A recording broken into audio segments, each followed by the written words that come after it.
Nyoke sifat salbiah nanti. Sifat salbiah tadula ketika orang kafir bertanya, apakah Allah Ta'ala itu sama seperti Tuhan mereka? Tidak.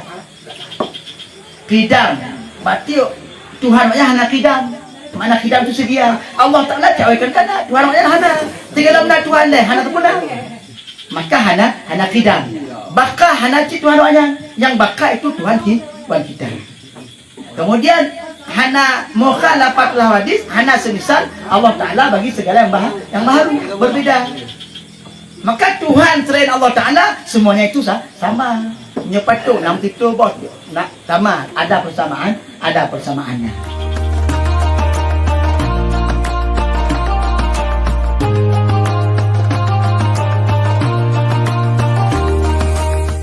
Mukhalafatuhu bersalahan, berbeda Allah Ta'ala lil hawadisi bagi segala yang baharu. Baharunya pula berubah-ubah.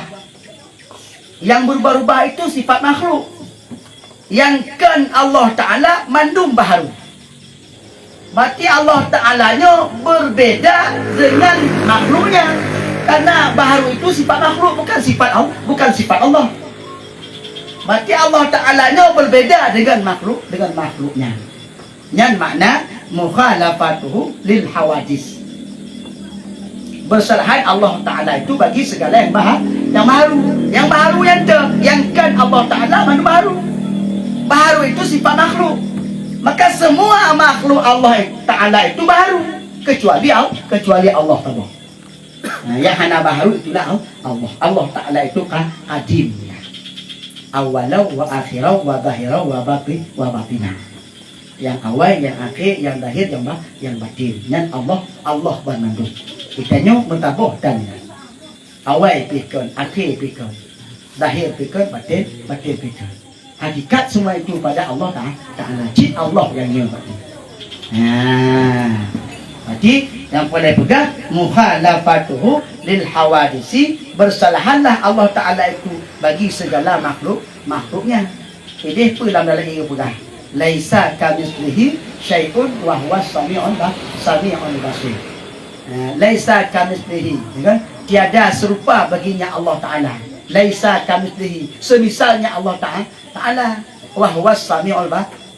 Dianya Allah Ta'ala itu maha mendengar, basirun lagi maha melihat. Yang kedalil Pak.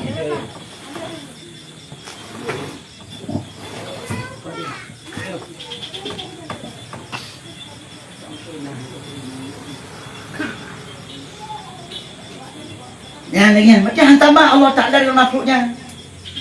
Menyerta pegah Allah Ta'ala sama, maka berhajat Allah Ta'ala kepada orang yang mendirikannya dan orang yang menentukannya.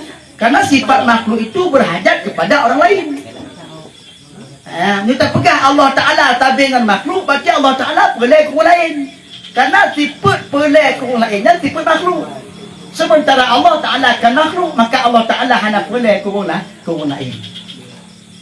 Hana pelai la mahallin wala makasisin, tidak berhajat kepada orang yang menentukannya, wala makasisin wala mahallin, dan tidak pula berhajat kepada tempat untuk berdiri yang Allah Ta'ala. Yang makna la mahallin wala makasisin. Berarti Allah Ta'alanya berarti denganlah Allah Ta'ala sendirinya Allah Ta'ala. Hana taban dengan makhluknya. Berbeda berarti. Tiada semisal. Tecok yang seumpama lagi Allah Ta'ala hana. Berarti berbedalah Allah Ta'ala itu dengan makhluknya. Nyoke sifat salbiah nanti. Sifat salbiah tadula ketika orang kafir bertanya, apakah Allah Ta'ala itu sama seperti Tuhan mereka? Tidak. Qidam, berarti Tuhan maknanya hana qidam. Mana qidam itu sedia. Allah Ta'ala cawakan kana Tuhan maknanya hana. Tinggal mana Tuhan leh hana tempuna. Maka hana qidam. Baka hana ci Tuhan maknanya. Yang baka itu Tuhan kita. Kemudian hana mukhalafat hadis, hana semisal Allah Ta'ala bagi segala yang baru, berbeda. Maka Tuhan selain Allah Ta'ala semuanya itu sama. Nyepatu nam titu bos nak sama, ada persamaannya. Nah, maka Allah Ta'ala lah yang tidak ada misal bagi sesuatu yang lainnya. Cuman Allah satu-satu, cuman Allah satu-satunya. Nah,